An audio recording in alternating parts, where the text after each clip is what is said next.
Welcome to another Wall Street Informer production on WSI TV.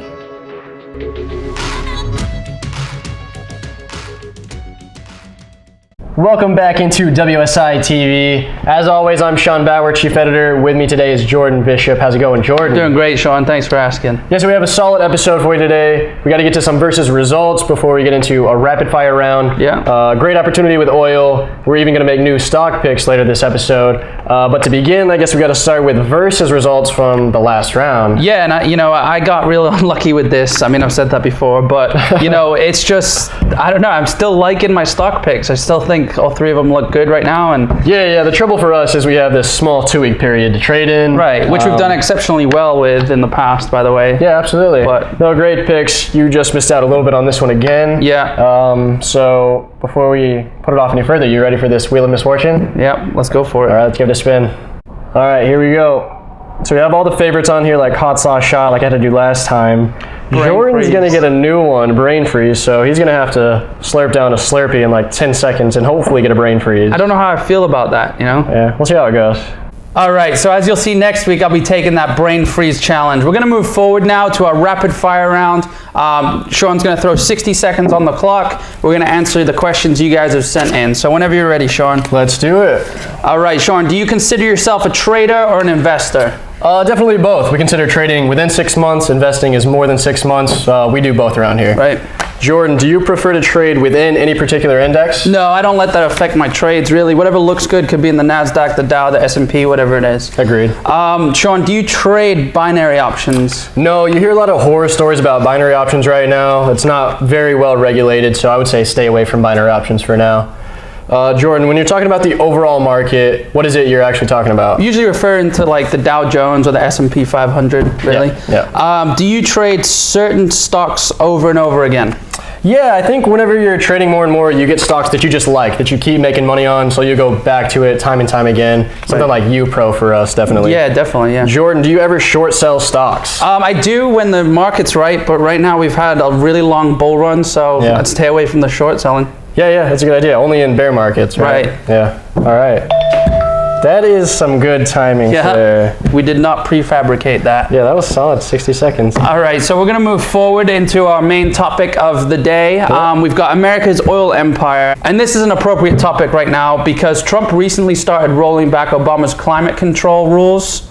Yeah, as we know, Trump is a big fan of oil and gas. He even hired former ExxonMobil CEO Rex Tillerson as his Secretary of State. Right, and if you're unaware with what's going on with oil in the world right now, OPEC, the Organization of Petroleum Exporting Countries, they're like the big oil regulators of the world, have cut production, in all the major supplying countries, and said you can't produce more than, I can't remember what the number was exactly, but they put a limit to it. And it always has a huge impact on the price of oil itself. Exactly. So basically, the OPEC has put a price floor on the price of oil, so people, the theory is that the price won't go any lower because there'll barely be any more produced.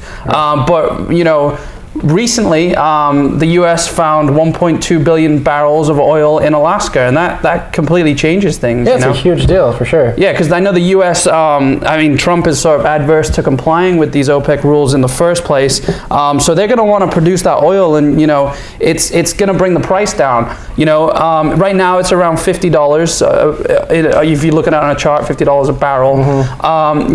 And really, you could make money off this both ways, whichever way it goes. If Trump does comply with these OPEC rules, the price of oil will just keep climbing.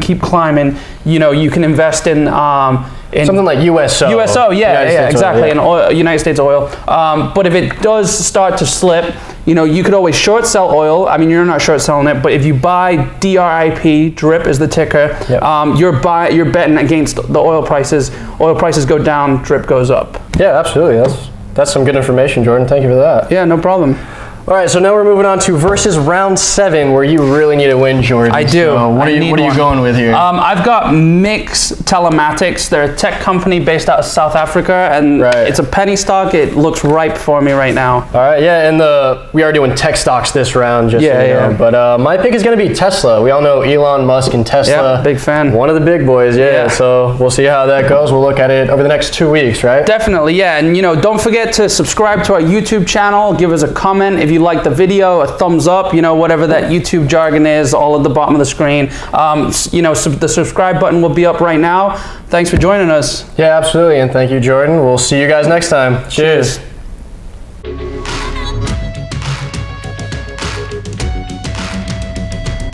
Thanks for watching another Wall Street Informer production on WSI TV. Be sure to visit wallstreetinformer.com, where you can become a member for free and gain instant access to the secrets of market millionaires via the Wall Street Informer Vault. So go ahead and claim this gift for free now at wallstreetinformer.com.